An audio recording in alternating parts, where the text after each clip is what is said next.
Армысыздар. Мен Ахметова Нұргүл Загдатовна, Павлодар облысының Екібастұз қаласындағы нөмірі 11-ші жалпы орта білім беру мектебінің қазақ тілі мен әдебиеті пәнінің мұғалімі.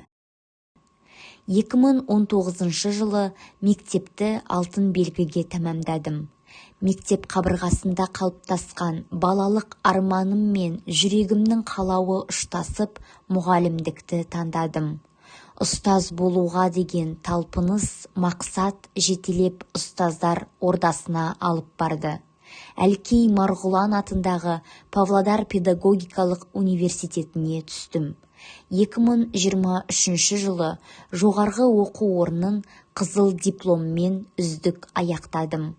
Білім бағалау тестілеуінен өтіп, педагог мәртебесіне, қазақ тілі мен әдебиеті пәнінің мұғалімі лауазымына ие болдым. Алғашқы еңбек жолымды Екібастұз қаласындағы 11-ші мектептен бастадым. Өмірдегі көп мамандықтардың ішінде жан-жақты білімділік, икемділік, шеберлік пен ерекше мейірімділікті қажет ететіні ұстаздық мамандық. Ақ парақ бетіне жазу жазғандай, кіршіксіз таза бала санасына мейірімділік пен махаббат, адалдық сіңіру менің парызым.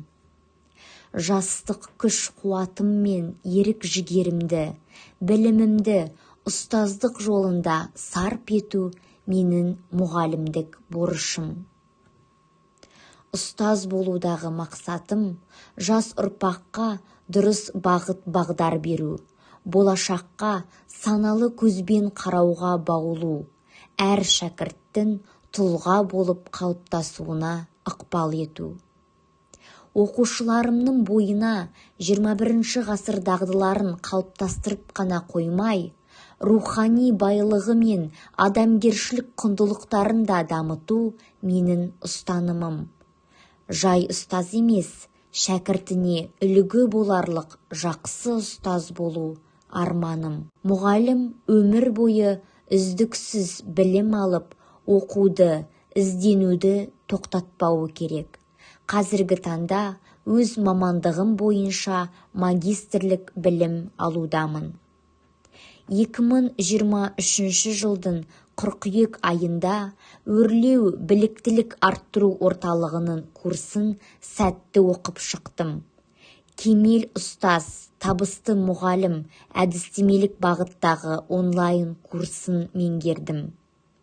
Педстарт республикалық қашықтық олимпиадасының 2-ші дәрежелі жүлдегері атандым. Инновация қазіргі ойлау үлгісі. Көнені өңдеу керек, барды жақсарту керек. Мен жас маман, жаңашыл педагог болғандықтан, мектепте тың серпіліс, жаңа идеялар мен ойлар алып келуім керек. Өмір бір орында тұрмайтын, өзгеріп тұратын дүние.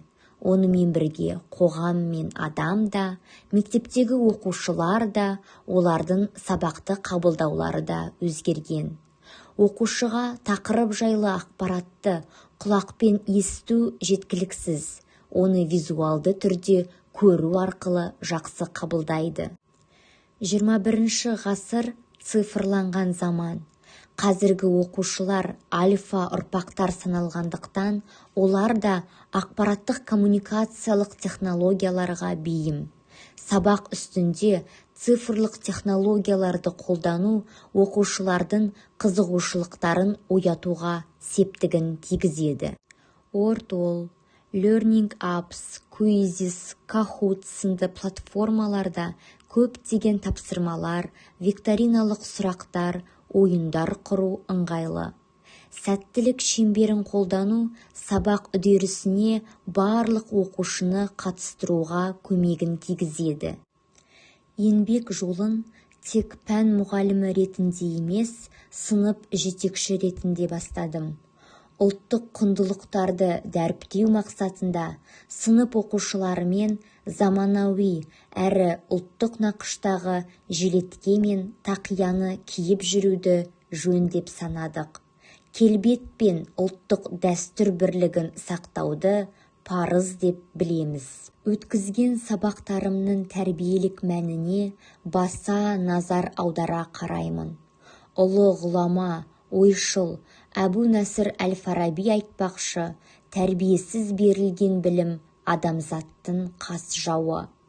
Тәрбиенің үш құндылығы ар-ұят, талап, ұлттық мүдде өтілген тақырыптың белгілі бір бөлігін қамтуы керек деп санаймын. Сабақтарымның дамытушылық рөлі жан-жақты болғанын қалаймын. Сол себепті білім алушылардың шығармашылық деңгейлерін дамыту мақсатында менің атым Қожа фильмінен үзінді эпизодтар түсірдік. Қызмет етіп жатқаныма 7 айдың жүзі ғана болса да, оқушыларым олимпиада, түрлі байқаулардың жеңімпазы атануда. Қалалық бата дарып бақ қонсын сайысында 5-ші сынып оқушысы Кенжебай Інжу жүлделі 2-ші орынға ие болды. Ақбота зияткерлік олимпиадасына қатысып 5-ші сынып оқушылары 3-ші орынға ие болды. Қалалық отбасылық байқауда 5-ші сынып оқушысы Кекебаева Жанарым бас жүлдені қанжығасына байлады. Мұғалім жан-жақты тұлға. Оқушыларға білім мен тәрбие беріп қана қоймай, қоғамдық мәдени шараларға ат салысып, шығармашылығын үнемі дамытып отыратын тұлға. Ақырын жүріп, анық бас, еңбегің кетпес далаға. Ұстаздық қылған жалықпас, үйретуден балаға.